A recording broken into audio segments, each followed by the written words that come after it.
Hello, everyone, and welcome back to Owoh's Corner, my own little corner of art. Shit.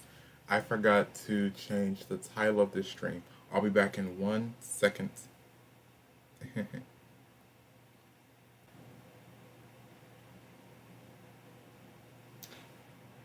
Let's see. Is it working now? Can you guys.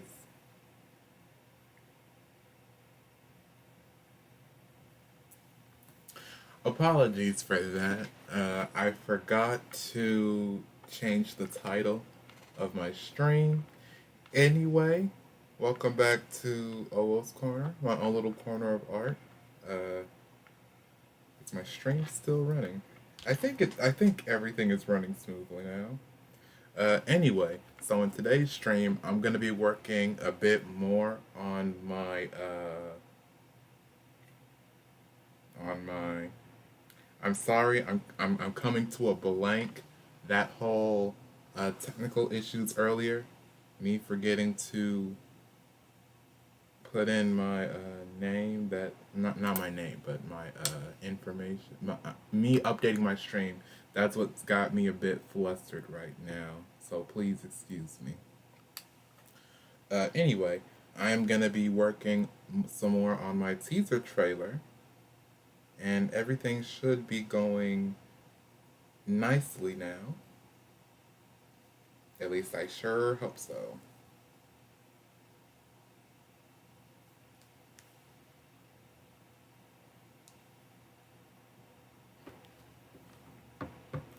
So anyway, I chose to.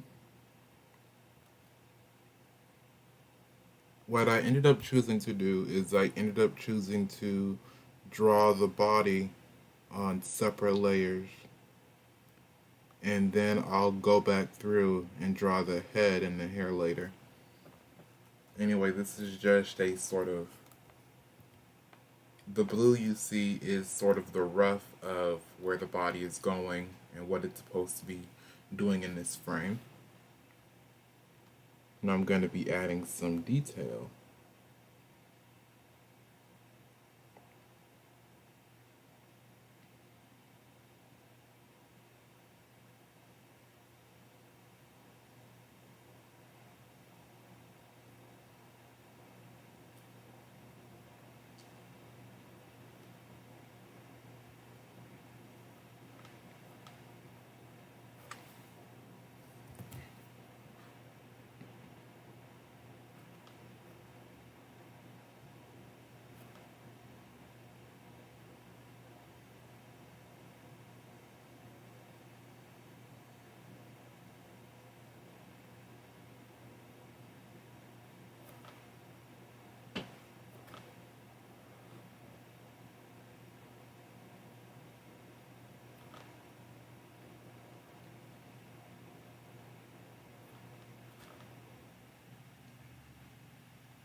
So with this leg right here, there's some foreshortening going on.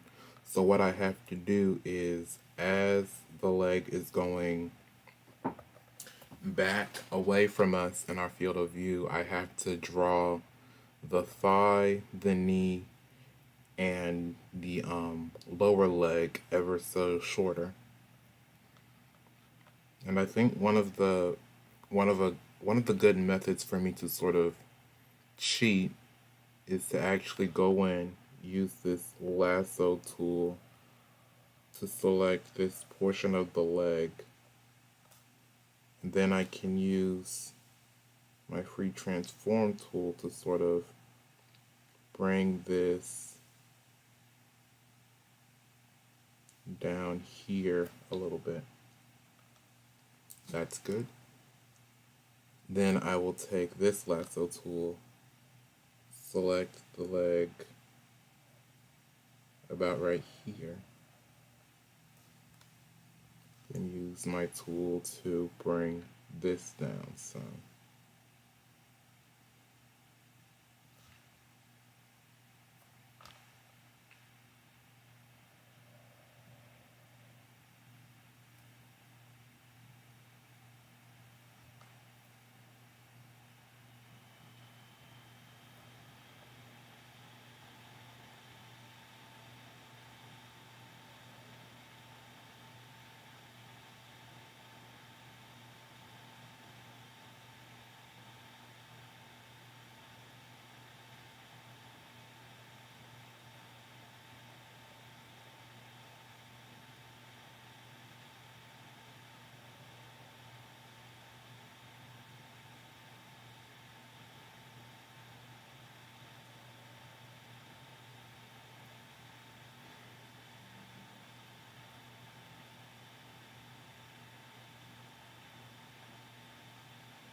And again, foreshortening is actually one of my weak suits. I'm actually not that good at foreshortening. So this is actually a good way for me to work on my foreshortening, not just for an actual project, but also for future projects as well.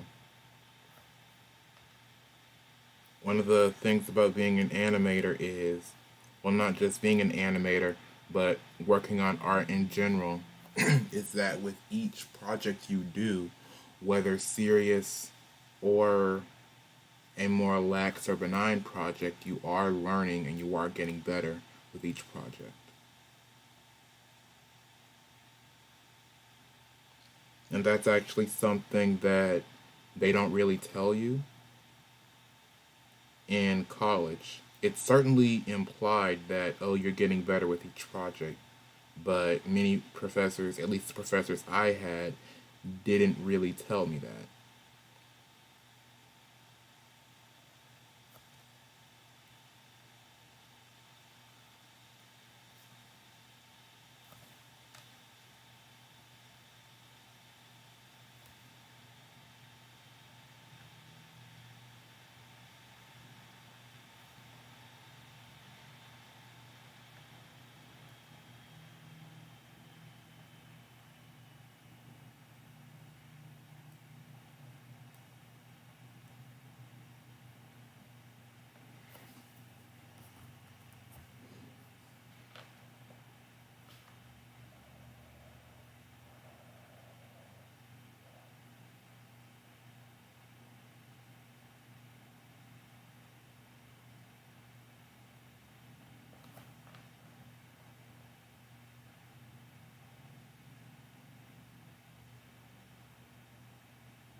Okay, so this is one of the, I'll say, cons with foreshortening is as you're drawing, you have to both foreshorten while also keeping some semblance of, what's the proper word for it? Sizing consistency.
The previous stream, or maybe the stream before that one, I think I talked about general ideas and general things that go on in this world.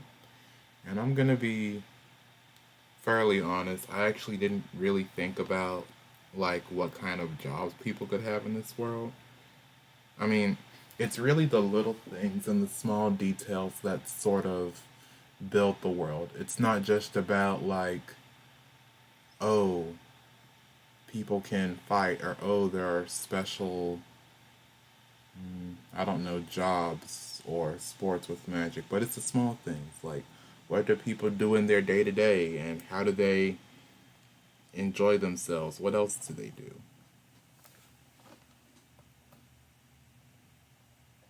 I guess the best way to describe this world how it is with magic being an innovation, I'm pretty sure things would be more relaxed.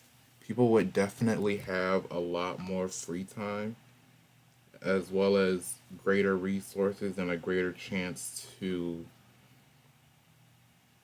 enjoy and indulge in their hobbies. Like,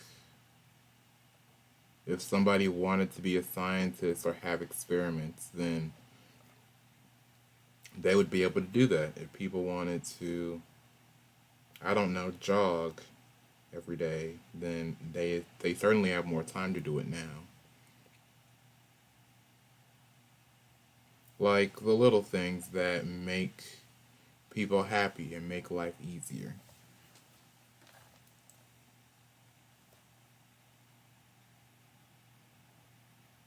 This world would be very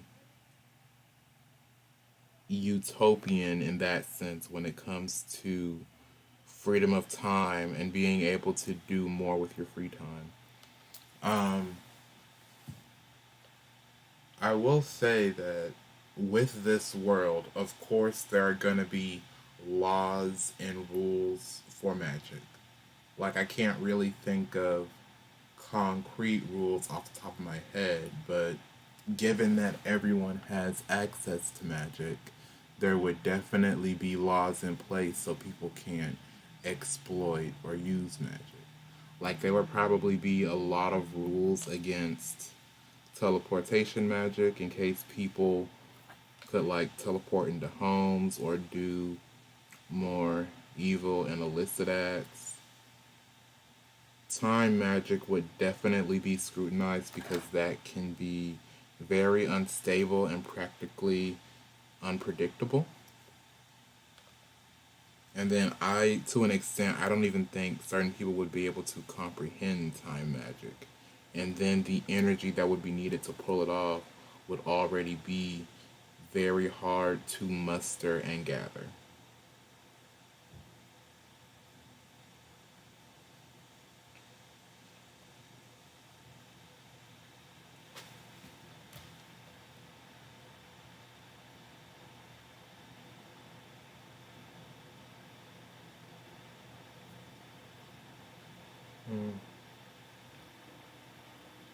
I think there would definitely be sort of plants or energy production facilities where they use where they convert magic or they convert ethos, which is the particle that creates magic, that creates the function of magic, where they would harness it and they would use it to power a city. Like either objects would run on ethos itself in order to commit their functions, or there would be a sort of like using ethos to create electricity, raw electricity, and different things like that. Um,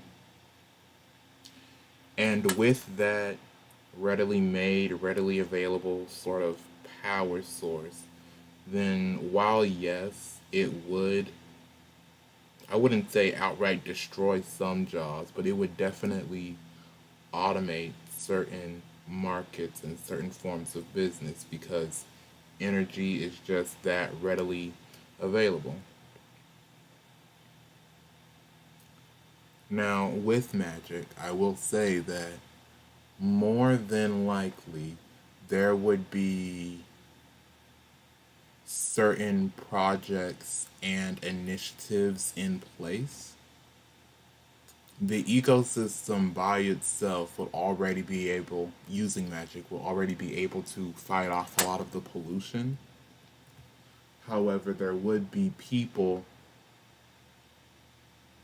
who would actively choose to use their magic to reverse the effects of pollution that has happened in the past.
Hmm.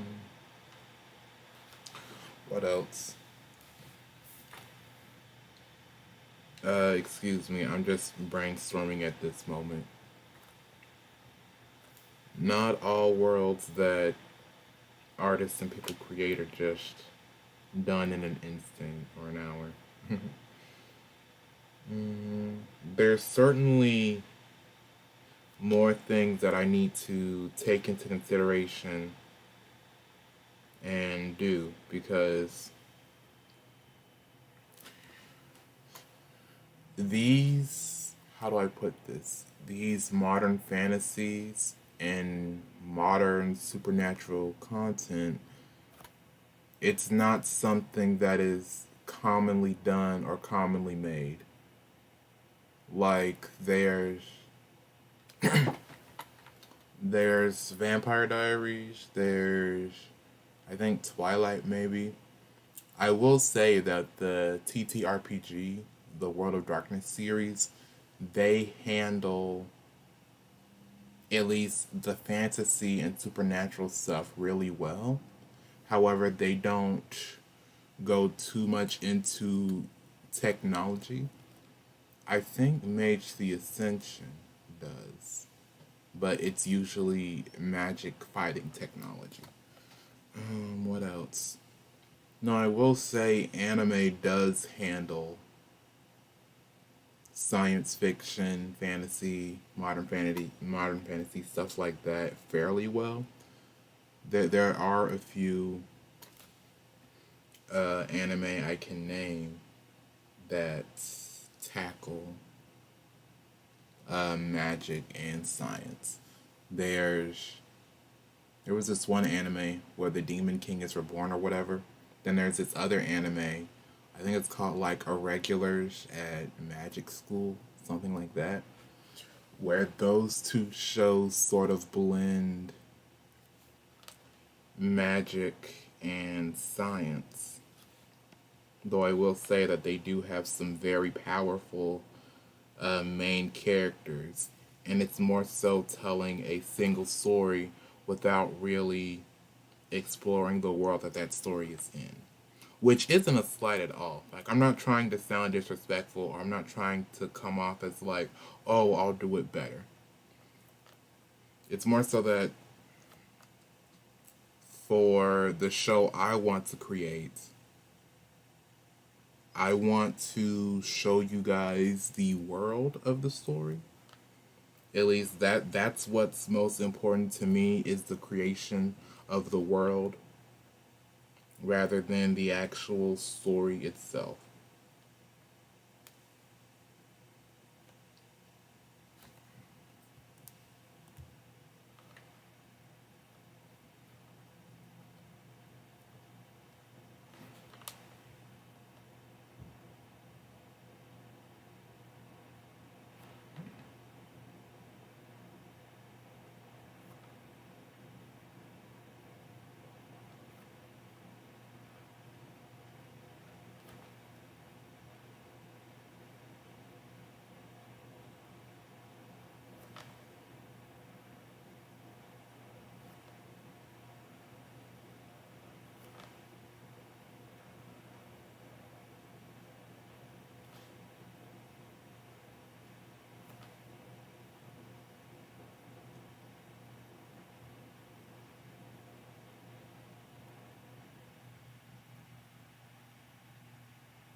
I'm just doing some cleanup now because I had to draw the hand, then resize it.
Okay.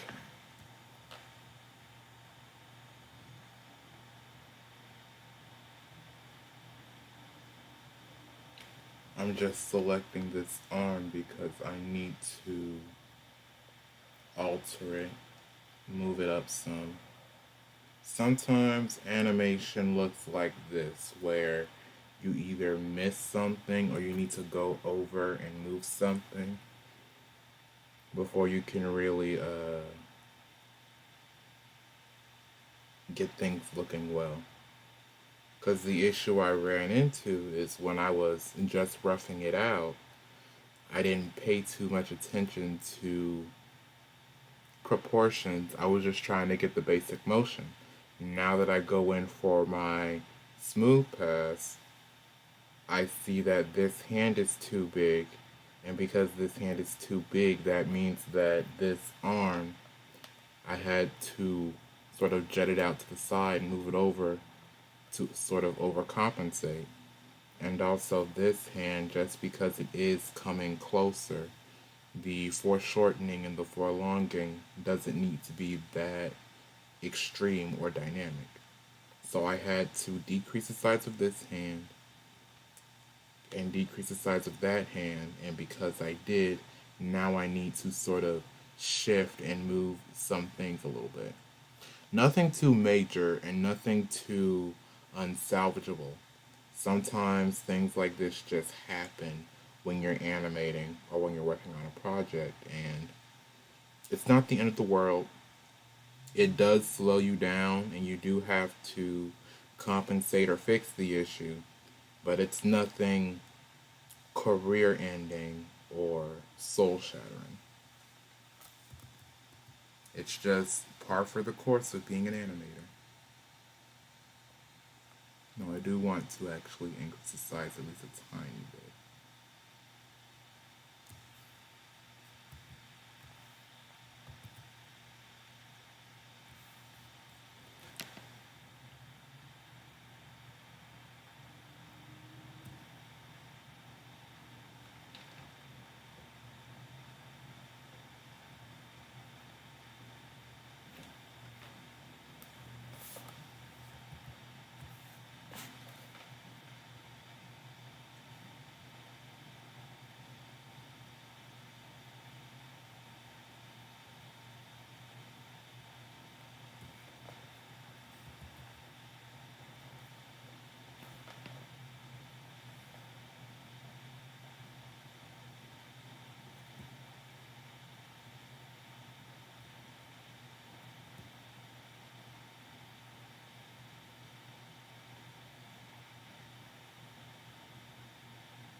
Okay.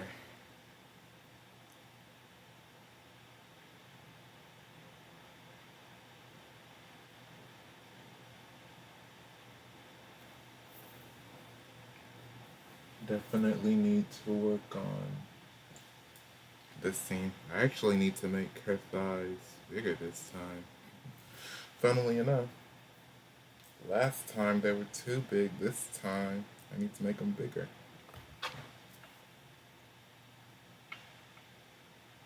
Proportions and consistency is one of the banes of being an artist, of working on, what's it called?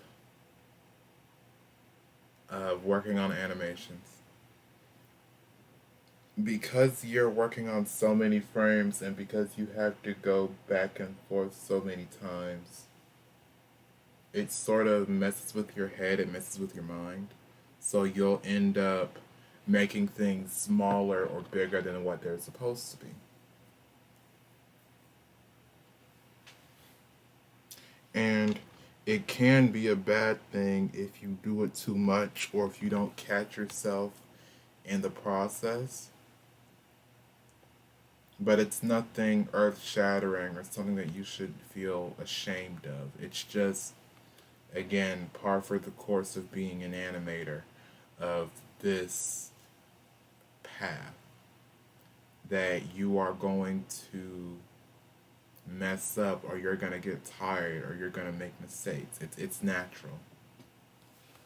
I mean, that's pretty much what life is. It's just making a bunch of mistakes. And as long as you catch yourself, as long as you ensure that those mistakes aren't too, not irredeemable, but as long as those mistakes don't go too far, then you should be fine. And any potential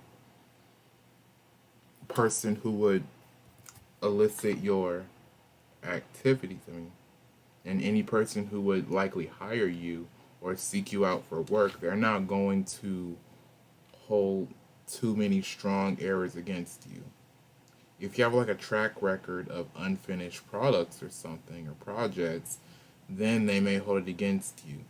But if you just mess up on a scene or you have like one frame where your stuff is a little janky looking, like they're not going to attack you or blacklist you.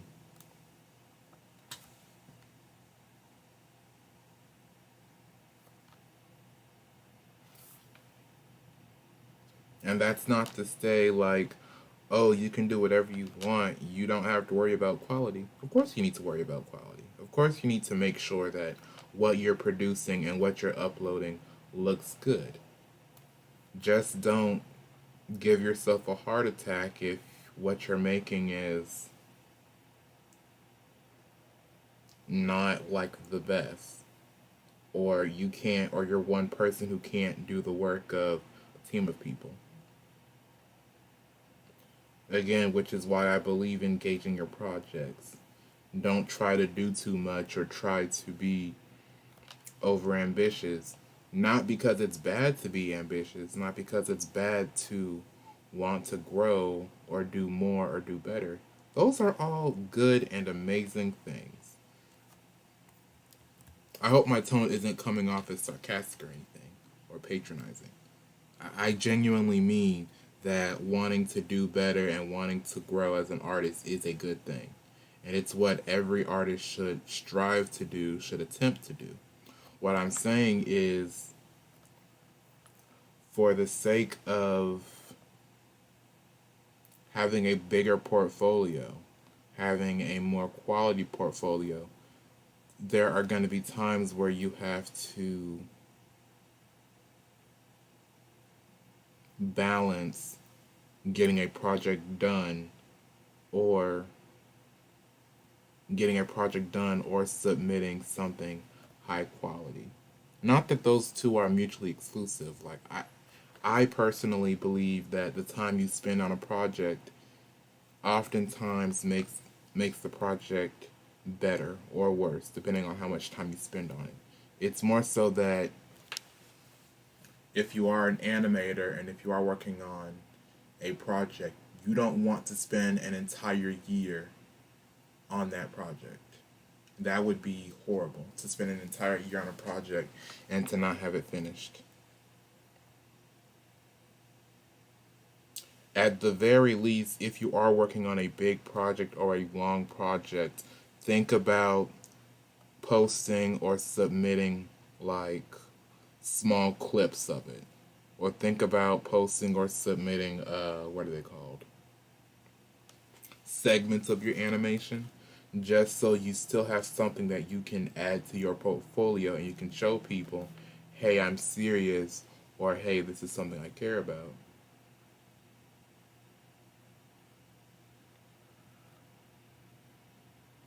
It's sort of like a progress report. Like, remember when you were in elementary school or high school or wherever you were, you would have like report cards and you would get like your, what's it called? Halfway through the semester, you'd get like a progress report.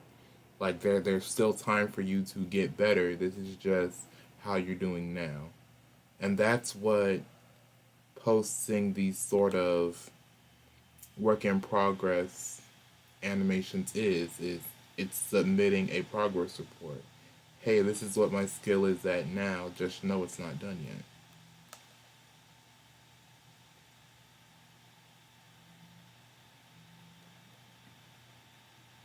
Which I think honestly is an amazing concept and an amazing practice.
see this real quick.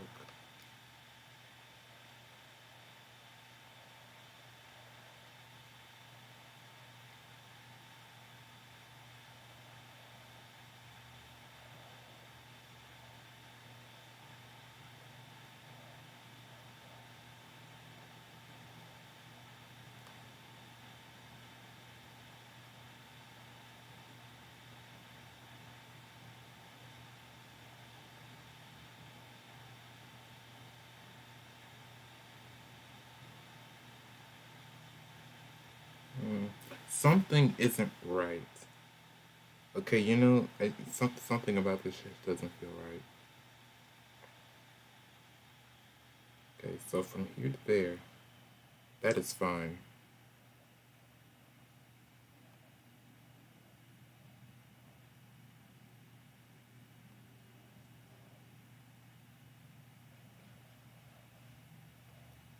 It's just, I think it's in the legs. I think the legs are just too small. The width, the legs definitely need to be wider and taller. And as for that torso, the torso definitely needs to be bigger overall.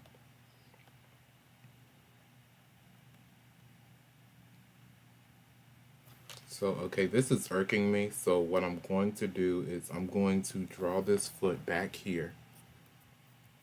I want to get that over and done with real quick. Then I'm going to select about right here around the thighs because the actual leg placement, I like where the legs are.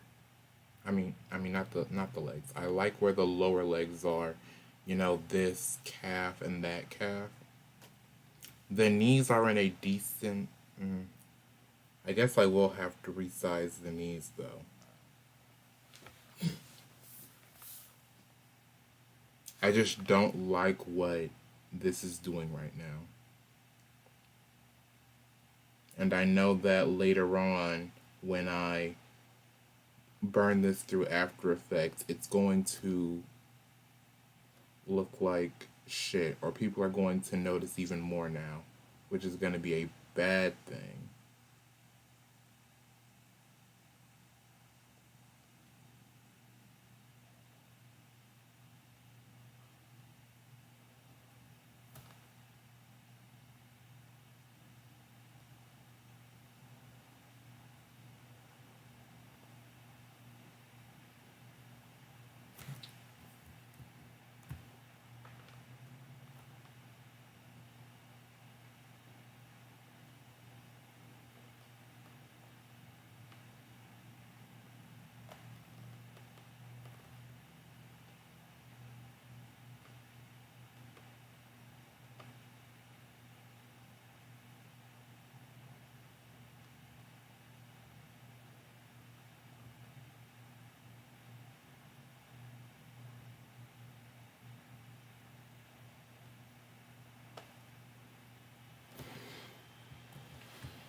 Okay, it's coming together now.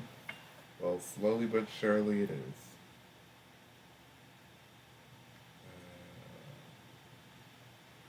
Wow, I've already been going at this for like about an hour, guys. And I've only been working on one frame. Oh, Lord have mercy. Um,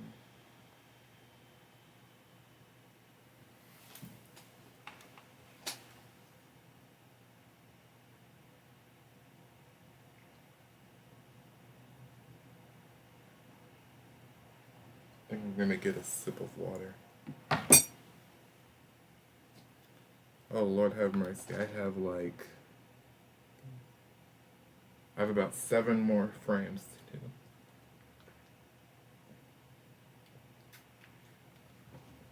And then after that, I have to do. And then after that, I have to do her walking partner, the person who's walking beside her.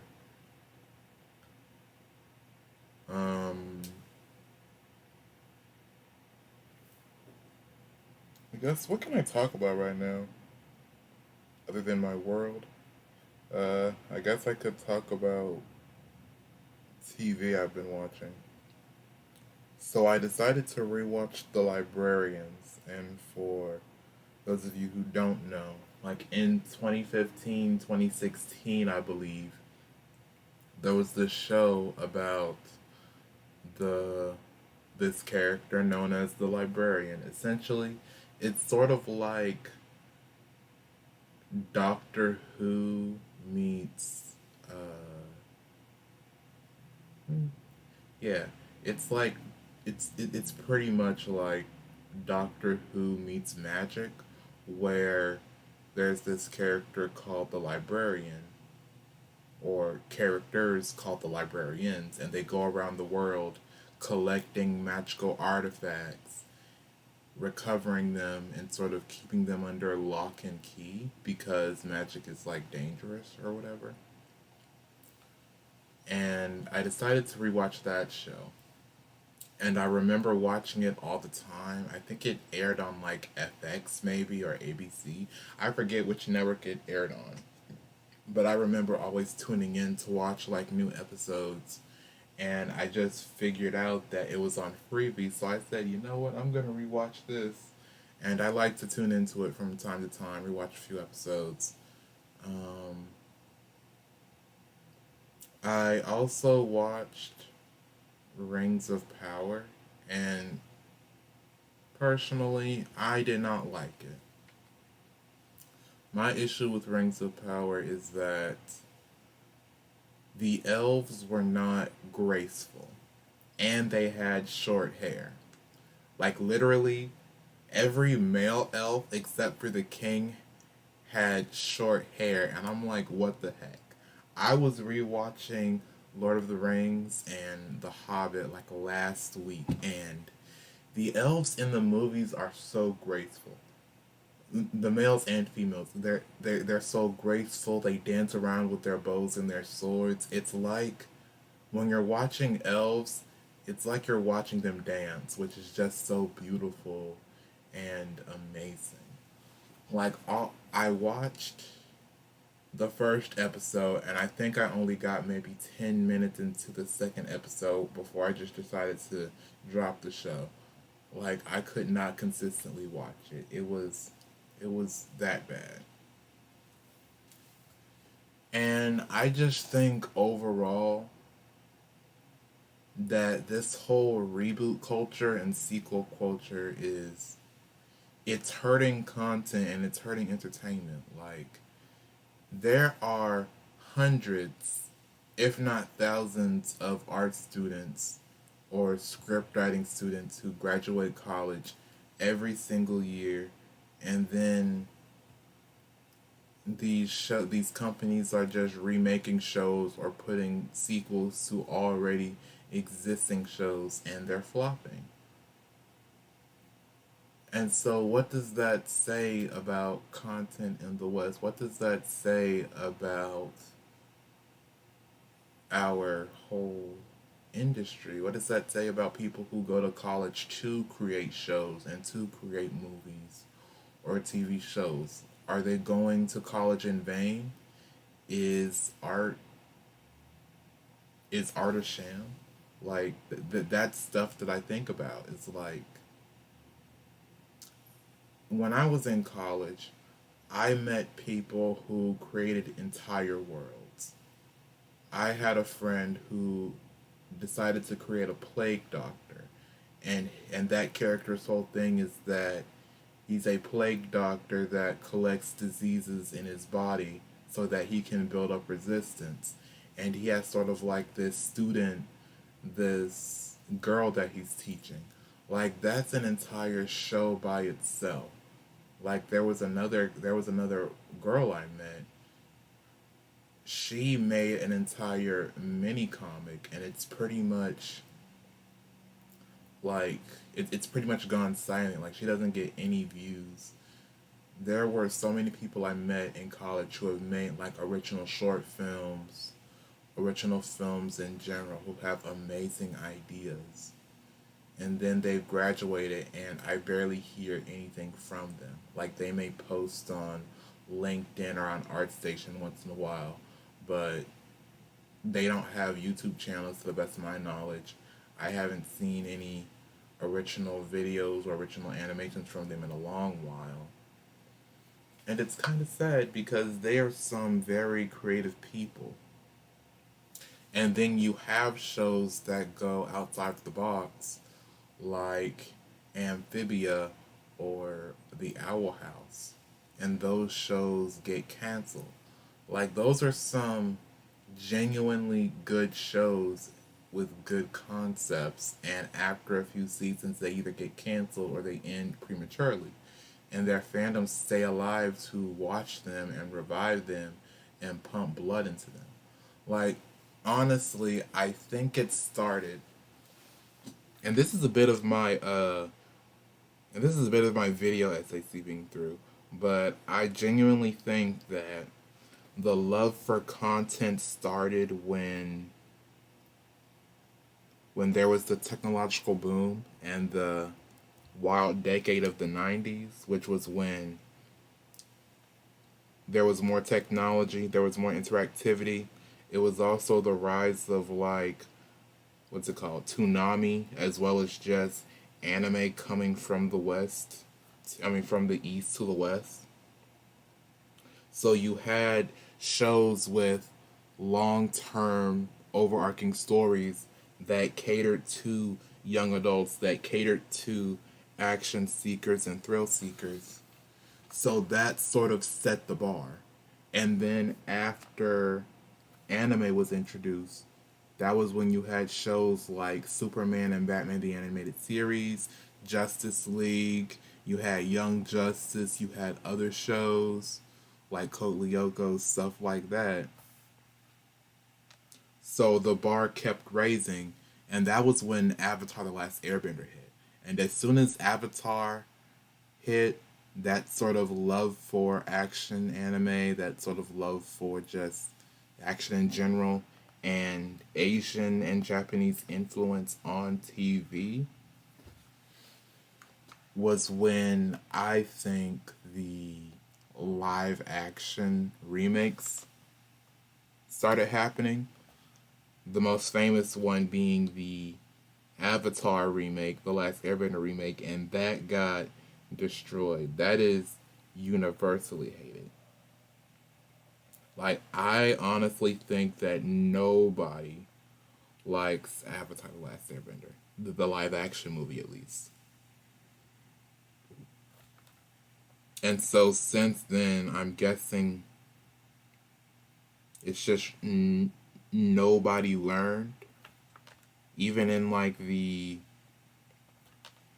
even in 2018 when there was that big boom of live action remakes, people ignored the allure and the draw of animated content because they couldn't view animation for what it was, which is a storytelling medium. Rather, it's still that mindset of being made for kids. And so now you have these shows and live action products where and not just live action products, but remakes in general, where they are hurting and annoying their target audience and their original audience. So there's just this influx of TV that no one really likes and nobody is really invested in. Fandom, at least for live action products, is not almost non-existent. That you don't get cult followings like you got with Star Wars in like the early '90s and like early 2000s. You don't get cult followings like you did with Avatar: The Last Airbender or Young Justice. That doesn't really exist anymore, at least in the West. And there are certain anime like Overlord and My Hero Academia and Demon Slayer. They still have like cult followings to this day. I think Amphibia and the Owl House, their fandoms still make like fan animations and content for them. But when it comes to live action TV shows nowadays, you don't get fandom. Uh, Legacies, I want to say Legacies, the spinoff of the spinoff of the Vampire Diaries, that has a bit of a fandom. But Legacy is already ended.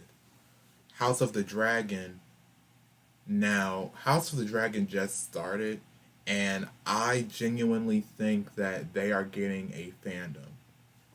I genuinely think that House of the Dragon is getting a fandom.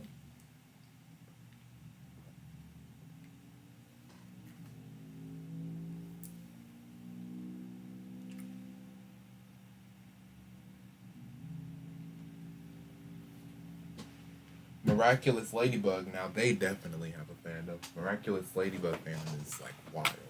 People love them. People love them. But fandom, at least in the West, isn't. People are sticking to the old content. People are sticking to the old shows rather than gravitating towards more newer things.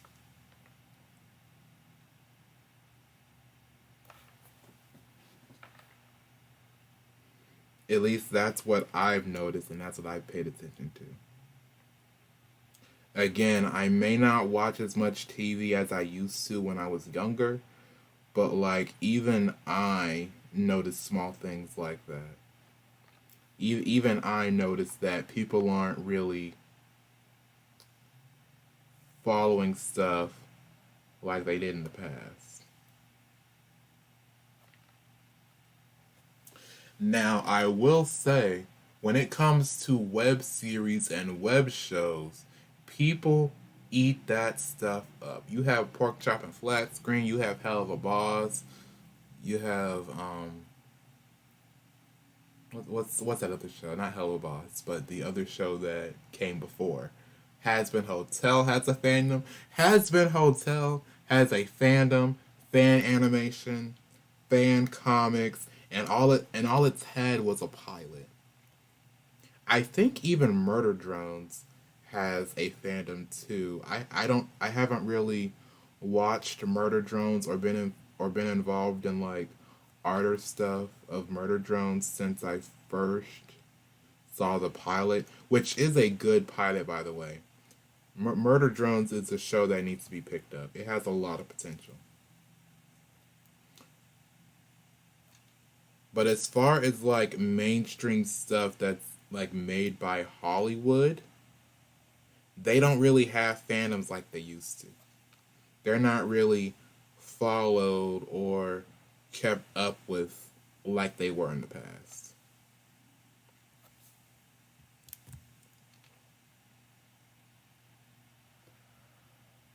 And I think it's because people sort of just stopped caring. It's like there's no escapism anymore. It's like there's not a chance or there's no time to just escape and enjoy a show.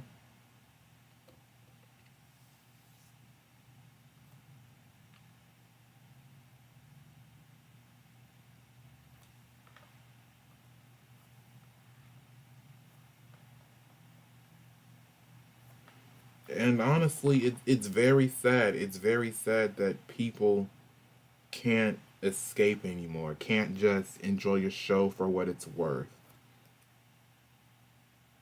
That some shows always have some sort of like secret messaging or nuanced subject. There's just no fantasy world.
So I think what I'm gonna do is I'm going to finish this frame, and I'll probably call it for the stream. Because this is,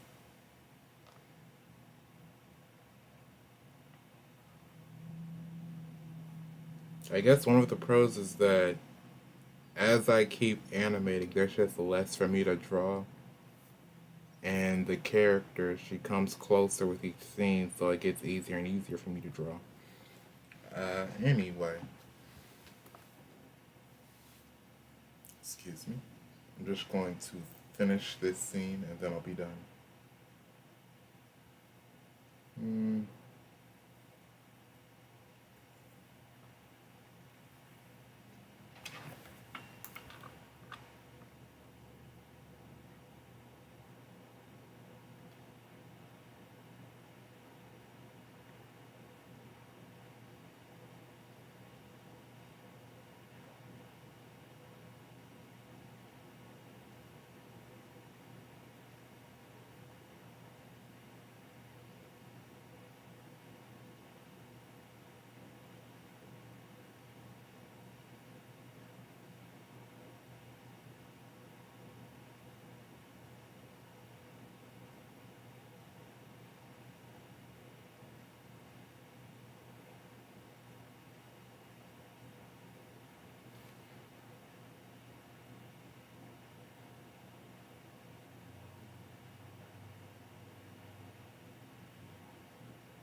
Okay, so what is this hand doing?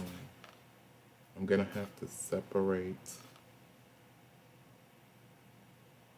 his hand into, not his, her hand into 4 digits.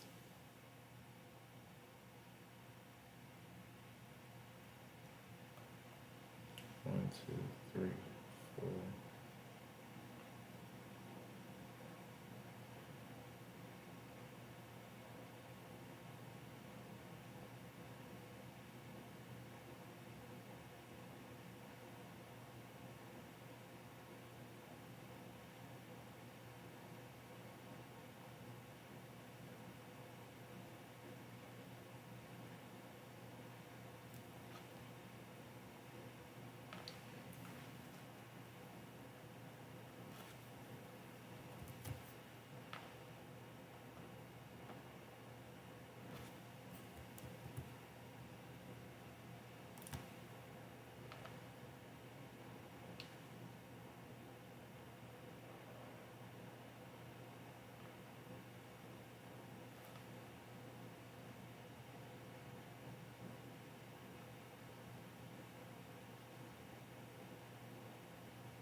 So, as you can see, there are some scenes that just take so long, and there are certain segments of animation that just take a long time, but they are fun to do nonetheless.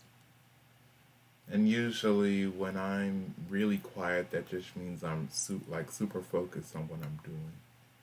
But anyway, I guess I better not keep you guys too long. And this was a nice stream to have. It was fun to, talk a little bit, talk about the world, talk about some other stuff. And yeah, again, I do apologize for the little inconsistency or not the inconsistency, but like the technical issues, forgetting to alter, forgetting to edit the title and update my number live stream. Anyway, I do hope you guys enjoy. And be sure to share my work, share the project, and yeah. This has been Owoh's Corner, my own little corner of art. Be sure to like, comment, subscribe, share even, and I'll see you guys in my next video. Bye.